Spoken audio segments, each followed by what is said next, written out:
मित्रों, जय मसीह की। आइए हम प्रभु के वचन की ओर आगे बढ़ते हैं। दानियल की किताब और उसके 6 अध्याय और उसके 14 पद को हम देखते हैं।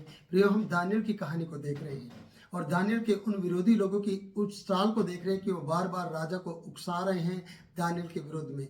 और दानियल प्रार्थना का जीवन जीता है। प्रार्थना के जीवन में वो पकड़ा गया है। प्रार्थना करते हुए और गिड़गिड़ाते हुए ही उसकी फिर से चुगली की गई है, फिर से राजा को याद दिलाया गया है। और हम यहाँ पर देखते कि अब राजा को जब ये सारी बातें मालूम पड़ गई है कि ये सब आज्ञा पत्र पर हस्ताक्षर कराने का जो मतलब था वो दानियल को फंसाने का कारण था। वो दानियल को फंसाना चाहते थे। इसलिए अब राजा को ये मालूम पड़ा कि यह बात 14 पद में पढ़ते हैं। यह बात सुनकर राजा बहुत उदास हुआ और दानियल को बचाने के लिए उपाय सोचने लगा और सूर्यास्त होने तक उसे बचाने का यत्न करता रहा। प्रियो, दानियल अपने बचाव के लिए ऑलरेडी प्रार्थना, विनती और गिड़गिड़ाहट की प्रार्थना कर चुका था अपने बचाव के लिए। और ऑलरेडी वो प्रार्थना का जीवन जीने वाला व्यक्ति था। उसके बचाव को सिर्फ परमेश्वर ही बचाव कर सकता था। वो दानियल अच्छी तरह से जानता था। जबकि राजा को दानियल को मालूम था कि राजा उसके हक में है, राजा उसे बचा लेगा और राजा बचाने की कोशिश भी कर रहा था। राजा उसे बचाना चाहता था, क्योंकि यहाँ पर लिखा कि राजा को जब ये पता चला वो उदास हुआ और बहुत ज़्यादा उदास हुआ। और बहुत ज़्यादा उदास होने के लिए वो दानियल को बचाने के उपाय भी ढूंढ रहा था। और सुबह से लेकर कहता है सूर्यास्त तक, आप सोचिए, सूर्य उदय होने से लेकर अस्त होने तक वो बचाने के यत्न करता रहा, लेकिन वो बचा नहीं सका। राजा से बचा नहीं सका। कई बार आपका भरोसा राजा पर होता है, कई बार आपका भरोसा अपने बड़ों पर होता है, कई बार भरोसा आपका चाचा चाची, फूफा फूफी, बुआ और फूफे पर होता है। प्रियो, आपका भरोसा भाई बहन, भाई भाभी पर होता है और अपने अमीर लोगों पर होता है। प्रियो, वो आपको बचा नहीं सकते। दानियल को मालूम था कि मुझे बचाने वाला सिर्फ एक है, जिसके सामने मैं रोज़ घुटने टेकता हूँ और आज से लेकर 30 दिन तक भी मैं उसी का ही सजदा करता रहूँगा। इस बीच अगर मुझे डाला गया, पकड़ा गया, मारा गया, कोई बात नहीं, लेकिन मैं अपने एक दिन की भी नागा नहीं कर सकता हूँ और मैं परमेश्वर को अपना समय देता रहूँगा। और दानियल ने अपना समय दिया। इसलिए जब आप प्रार्थना करते हैं तो संसार के मनुष्य भी आपके हक में खड़े होंगे। वो कब होंगे?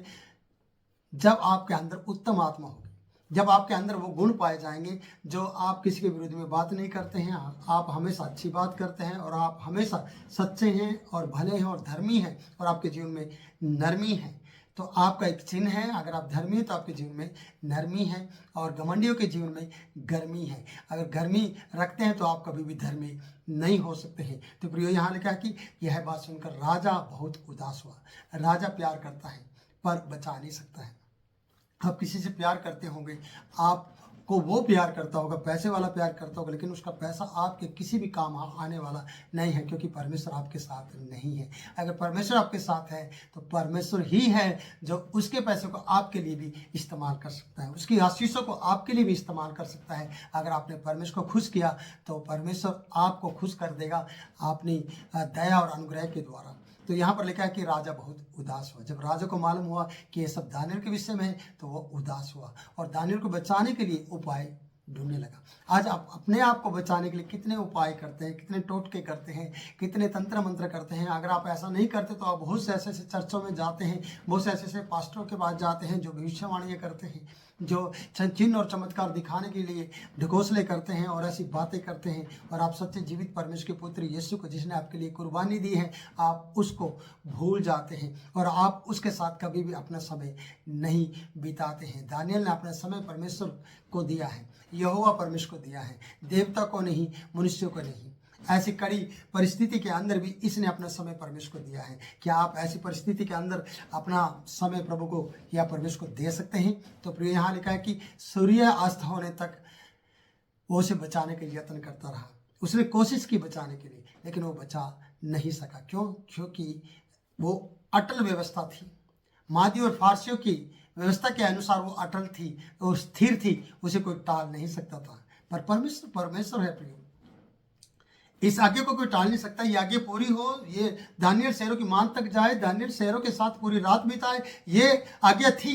ये आज्ञा पत्र पर हस्ताक्षर था, ये लोगों की डिमांड थी, ये राजा के द्वारा हस्ताक्षर किए गए थे, ये सब कुछ थी, ये पूरा होना था। लेकिन शेरों को तो परमेश्वर रोक सकता था, राजा के द्वारा भी मदद करवा सकता है, लेकिन राजा के दया और राजा के प्यार को परमेश्वर ने देखा है कि राजा उसे प्यार करता है और वो बचाने के यत्न ढूंढ रहा है। पर परमेश्वर उन शेरों को भी कह सकता है, और उसने कहा है प्रियो, अगली वीडियो में हम उस बात को देखेंगे। तो प्रियो यहाँ पर हम पढ़ते हैं कि जब वो उसे बचाने के यत्न कर रहा था, जब वो इस तरीके से उदास हो गया था, तो इन लोगों ने देखा है। जब वो सोचने लगा था और सुबह से लेकर शाम तक हो गई है कि उसे यत्न करने के, बचाने के उपाय ढूंढ रहा है, यत्न कर रहा है, तो वो कर नहीं पाया है। आप कई बार अपनी जिंदगी में इस प्रकार से यत्न करते हैं बचाने के अपने आप को। कई बार आपने ऐसे डॉक्यूमेंट्स तैयार किए हैं जिनके कारण से आप बच सकते हैं, ऐसा आप सोचते हैं, पर मैं कहता हूँ कि आप कभी भी इन डॉक्यूमेंट के सहारे से नहीं बच सकते हैं, क्योंकि यहाँ हस्ताक्षर किए गए, जिस राज ने हस्ताक्षर किए गए हैं वही बचाने की कोशिश कर रहा है, लेकिन पूरी दुनिया उसे मरवाना चाहती है। किसे? दानियल को। आप सोचिएगा, अगर आपके सरकार की तरफ से डॉक्यूमेंट्स तैयार किए गए हैं और डॉक्यूमेंट्स तैयार होने के बाद भी जज के वहाँ मजिस्ट्रेट के दस्तक है आपके कागज पर, डॉक्यूमेंट्स जो आपके साथ देने के लिए हैं प्रियो, लेकिन पूरी दुनिया क्या कह रही है आपके विरुद्ध में, राजा उस बात को सुनेगा और राजा मजबूर हो जाएगा, क्योंकि ये आज्ञा है, ये एंटी कन्वर्जन बिल है। वो आपको बर्बाद कर देंगे, वो आपको फंसा देंगे, वो आपको मरवा देंगे, वो आपको जेल में डलवा देंगे, क्योंकि पूरा बोझ या पूरा दुनियादारी की जो एकता है, जो यूनिटी है, वो राजा के ऊपर हावी हो जाएगी और वो करना पड़ेगा। जिस प्रकार से राजा दारे के ऊपर पूरी दुनिया और पूरे लोगों का और शास्त्रियों और फारसियों और मादियों की जो आज्ञा है, जो अटल है, स्थिर है, वो इसके ऊपर हावी हुई है। फिर भी बचाने की कोशिश कर रहा है, लेकिन बचा नहीं सकता है, क्योंकि दुनिया और दुनिया के लोग यानी बेबीलोन के लोग इनके विरुद्ध में है, दानियल के विरुद्ध में है। कई बार हम सोचते हैं कि हम बच जाएंगे। प्रियो, मैं विश्वास करता हूँ कि आप अगर परमेश्वर बचा ले तो बचा ले। दुनिया की कोई भी ताकत, कोई भी डॉक्यूमेंट्स, कोई भी इस तरीके के आपके पत्र हैं जो आपने तैयार किए हैं, वो आपको बचा नहीं सकते। सॉरी, आप फंस जाएंगे।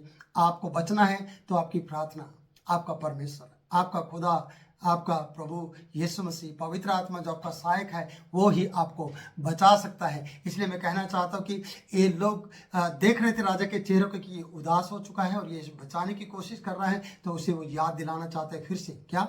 तब वे पुरुष राजा के पास उतावली से आकर कहने लगे, हे राजा। पहले भी उतावली से आए हैं, आकर कहा कि दानियल है एक यहूदी बंधुओं में से जो गिड़गिड़ाकर विनती कर रहा है। पहले उतावली से दानियल को देखने के लिए गए, उतावली से राजा के पास आए, उतावली से आकर कहने भी लगे। क्या कह रहे हैं? हमेशा उतावली करते हैं फंसाने वाले लोग, बुराई करने वाले लोग, उनके जीवन में हमेशा उतावली होती है और वो गड़बड़ कर जाते हैं और गड़बड़ करते रहते हैं। आप प्रार्थना करने वाले व्यक्ति कभी भी किसी भी बात में उतावली ना करें, जल्दबाजी ना करें, बल्कि प्रार्थना करें। सॉरी, प्रार्थना करें इस बात के लिए कि मेरा परमेश्वर मेरे साथ है। आइए हम देखते हैं कि वे पुरुष राजा के पास उतावली से आकर कहने लगे, हे राजा, यह जान रख, क्योंकि वो उदास हो रहा था, वो उसे बचाने की कोशिश कर रहा था। इन्होंने कहा उतावली से आकर, हे राजा, यह जान रख कि मादी और फारसियों में यह व्यवस्था है कि जो निषेधाज्ञा या आज्ञा राजा ठहराए वह नहीं बदल सकती। आज्ञा और अनाज्ञा, समझ लेना मेरी बात को, कि जिसने जो बात राजा ने ठहरा दी है और राजा फारसियों और मादियों की व्यवस्था के अनुसार है ये, तो उसको बदल नहीं सकते। राजा बचाना चाह रहा है लेकिन उसको बदल नहीं सकते। यही बात मैं आपसे कहना चाहता हूँ प्रियो, मेरे प्रिय परमेश्वर के सेवक को मैं आपसे कहना चाहता हूँ कि उसको बदला नहीं जा सकता। याद रखना, जो ठहरा दी गई है उसको बदला नहीं जा सकता। आप क्या आपके विरुद्ध में इस तरीके से मूर्ति पूजा की करने के लिए आपको कहा जाए कि आप करेंगे? आपको किसी देवता के नारे लगाने पड़े, क्या आप नारे लगाएंगे? क्या आप उसके सामने झुक जाएंगे? अपने शरीर का में दर्द ना हो, आपको मारा ना जाए, आपको पीटा ना जाए, आपको पकड़ा ना जाए, आप बच जाएं, इस बचाव में आप अपने आप को ले आएंगे? क्या आप झुक जाएंगे? मैं कहता हूं नहीं, आपको झुकना नहीं चाहिए। आपको फिर से दानियल की किताब को याद रखना चाहिए और अपने दिमाग में रखना चाहिए कि अगर मैं दानियल की तरह कुछ कर सकता हूं तो वो है कि मैं प्रभु का इनकार ना करूं। आज मैं प्रभु को स्वीकार करूं फिर से अपनी जिंदगी में कि मेरा प्रभु ही जीवित परमेश्वर है, मेरा परमेश्वर ही है जिसने मेरे लिए जान दी है। आज मेरे पास मौका है कि मैं अपनी जान उसके लिए देना चाहता हूं जब आप इस विरोध में पकड़े जाओ। इसलिए राजा को याद दिलाया गया कि उतावली से आकर इन्होंने कहा, मादियों और फारसियों में यह व्यवस्था है कि जो निषेधाज्ञा या आज्ञा राजा ठहराए वह बदली नहीं जा सकती। प्रियो, आपके विरुद्ध में शैतान ने जो काम कर दिया वो बदला नहीं जाएगा।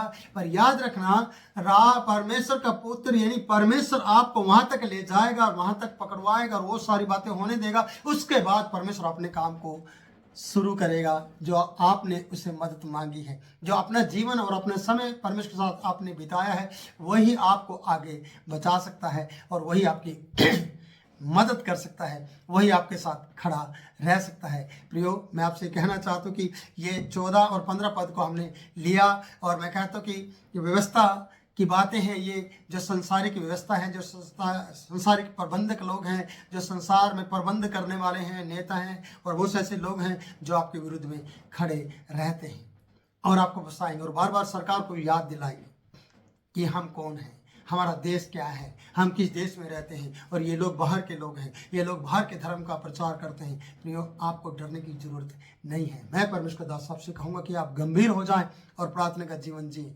किसी से ना डरें, बल्कि परमेश्वर से डरें और उसके सामने घुटने टेके। चाहे फिर राजा भी आपको बचाने की कोशिश करे, अगर परमेश्वर आपके साथ है फिर तो आपको परमेश्वर ही बचाएगा और कोई नहीं बचा सकता। प्रभु आपके साथ बना रहे। फिर मिलूंगा नई वीडियो में नए वचन के साथ। तब तक के लिए आपसे इजाजत चाहता हूं। मेरे प्रियो, जय मसीह की।